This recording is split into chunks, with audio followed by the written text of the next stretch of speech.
Nós temos que, como espíritas, ver a realidade dos dois planos da vida. Não podemos ficar apenas no terra a terra, nas ilusões terrestres e, sobretudo, levantar a bandeira do Cristo.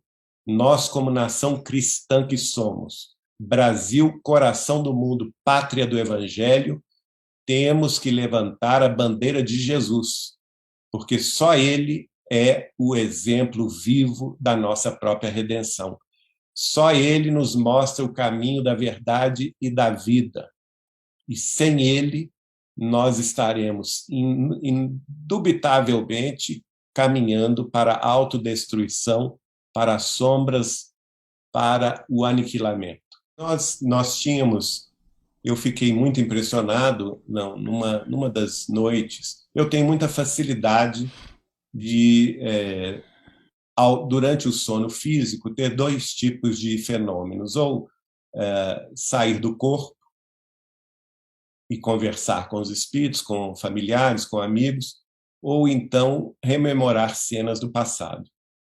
Em determinado dia, na noite anterior, eu acordei ensopado de suor, com um pavor enorme, porque eu tive uma experiência assim bastante triste de me ver num porta-aviões, onde eu era um oficial de pouca patente, não é? Um oficial raso da Marinha daquela nação, estava perfilado junto com outros marinheiros da minha condição, em posição de sentido, na torre de comando de um porta-aviões, e diante desse porta-aviões eu via uma cidade que eu sabia ser a nossa capital, muito semelhante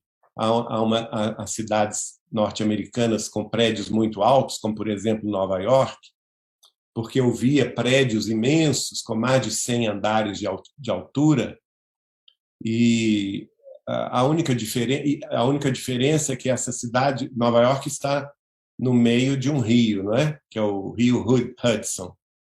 E a ilha de Manhattan é circundada pelo rio Hudson.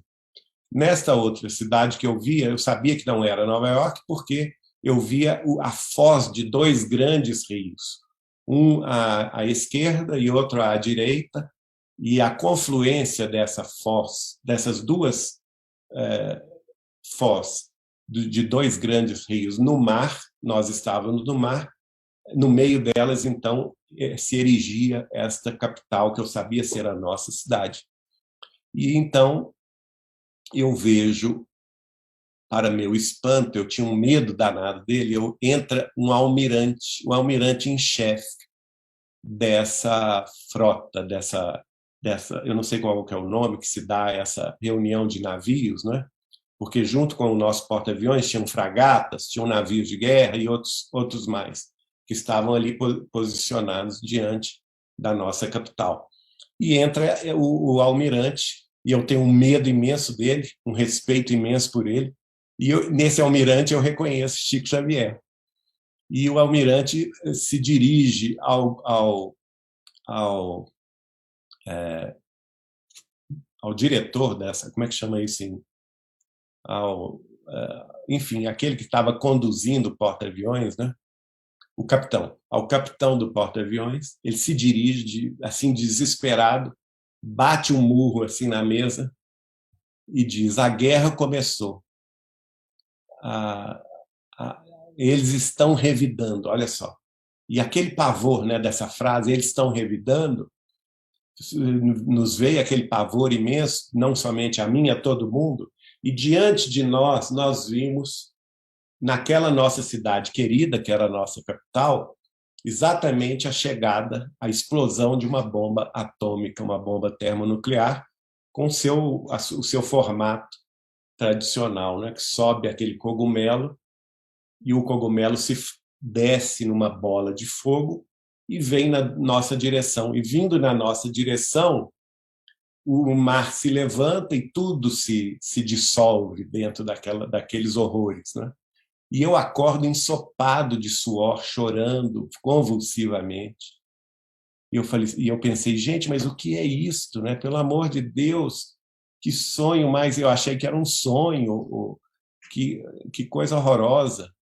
E fiquei com isso, eu preciso contar isso ao Chico. Na primeira oportunidade que eu tive a Uberaba, assim que nós chegamos na casa do Chico, foi muito curioso, parecia que ele já sabia o que eu tinha sonhado, porque ele logo dispensou todo mundo e falou com todo mundo assim: eu preciso conversar em particular com o Geraldinho. E eu falei com ele: Chico, eu preciso te contar um sonho. Ele falou assim: eu sei. Eu quero que você me conte tudo, mas primeiro nós precisamos ficar sozinhos. E ele despachou a turma lá, todo mundo foi embora. Ficamos eu e ele somente. Até a Eliana saiu, que era minha esposa na época. E eu então contei em detalhes, que aqui eu contei resumidamente para vocês. E o Chico foi arregalando os olhos. À medida que eu ia contando, o Chico foi arregalando os olhos e afastando assim na cadeira, pondo a mão na boca, né, que ele tinha esse hábito de, de espanto quando ele estava espantado com alguma coisa. E aí eu então perguntei a ele: Chico, mas como que pode ser isto? Ele vira para mim e fala assim: você recordou o passado. E eu pensando na Terra, eu pensei assim, mas não pode o passado, porque não, a bomba atômica na Terra só teve na guerra lá do Japão com os Estados Unidos, a bomba de Hiroshima e Nagasaki, que eram cidades praticamente pesqueiras, não tinham um grande desenvolvimento. Eu lembro de uma cidade com prédios de 100 andares, eu lembro de aviões no nosso porta-aviões moderníssimos, né? Caças moderníssimos, de tecnologia muito avançada que não tinha na Segunda Guerra Mundial. E o Chico abanou a cabeça assim, falou comigo: não, Geraldinho, você foi longe, hein, meu nego? Você foi longe. E eu falei assim: mas longe como, Chico? Não tem jeito de ser aqui na Segunda Guerra. O que eu vi era muito mais moderno. Eu disse: não, meu filho, você foi. Isso que você viu não foi na Terra, não. Isto que você viu, você recordou.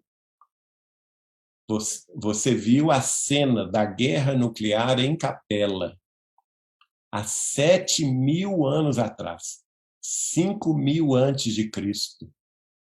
E justamente o que você viu foi o revide da nação contrária a nós, porque, na verdade, nós é que começamos a guerra. E eu fiquei espantado com isso, e ele vira-se para mim e fala assim: e vou te dizer mais, você sabe quem era o presidente da nossa nação que apertou o botão nuclear para destruir a capital da nação contrária? Eu disse: não, Chico, não faço a menor ideia. Isso é Dr. Adolfo Bezerra de Menezes. Foi ele que era o nosso presidente e que apertou esse botão e jogou a primeira bomba. E isso que você viu foi o revide. E por causa dessa guerra, nós todos fomos degradados de Capela para cá. Tanto eles quanto nós. Nós todos fomos degradados.